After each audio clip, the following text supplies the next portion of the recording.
P ജയരാജനെതിരായ ആരോപണത്തിൽ ഉറച്ചു നിൽക്കുന്നുവെന്ന് K Sudhakaran. വിവരങ്ങളുടെ അടിസ്ഥാനത്തിലാണ് താൻ പറഞ്ഞത്. ഏത് നിയമ നടപടിയും എടുക്കട്ടെ, പിയെ ഒതുക്കാൻ ഒരു വിഭാഗം ശ്രമിക്കുന്നു.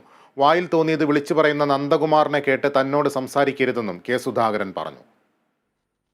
പറയുമ്പം ഒന്നിന്റെ ഒരു ക്ലാരിറ്റി വേണം. അദ്ദേഹം പറയുന്നതിനോട് ഞനക്ക് അദ്ദേഹത്തെ പ്രതികൂട്ടിക്കരി നിർത്തണമെന്ന് താല്പര്യമൊന്നുമില്ല.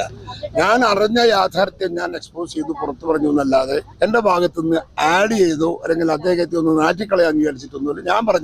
ഞാൻ പറഞ്ഞത് പിന്നെ അങ്ങനെ അലിഗേഷൻസ് വന്നപ്പോഴുണ്ടായ ആ സാഹചര്യത്തിൽ അദ്ദേഹം ഒന്നും സംസാരിക്കാതിരിക്കുന്ന ചുറ്റുപാടിൽ ഞാൻ പ്രതികരിച്ചു എന്ന് മാത്രമേ ഉള്ളൂ. പക്ഷെ എനിക്ക് ഇൻഫർമേഷൻ കിട്ടിയതൊക്കെ യാഥാർത്ഥ്യമാണ്.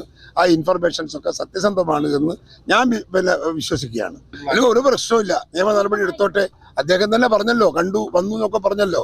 അതിൻ്റെ അപ്പുറത്തല്ലേ നിയമമുള്ളൂ. അദ്ദേഹത്തിനെ ഒതുക്കണം എന്ന് ഒരു വിഭാഗം അതിനകത്ത് നേരത്തെ ആലോചിക്കുന്നുണ്ട്. ആ ആലോചനയുടെ പ്രത്യാഘാതമാണ് അദ്ദേഹം ഇത്തിരി മാറി നിന്നതും മറ്റു കാര്യങ്ങളിലൊന്നും ഇടപെടാതെ നിൽക്കുന്നതും ഒക്കെ അതുകൊണ്ടാണ്. നന്ദകുമാർ അല്ലല്ലോ, വായി തോന്നിയത് വിളിച്ചു പറയുന്ന നന്ദകുമാറിനെ പുറത്തെടുത്ത് എൻ്റെ വാക്കെടുത്തിട്ട് എന്നെ കമ്പയർ ചെയ്യാൻ പാടില്ല.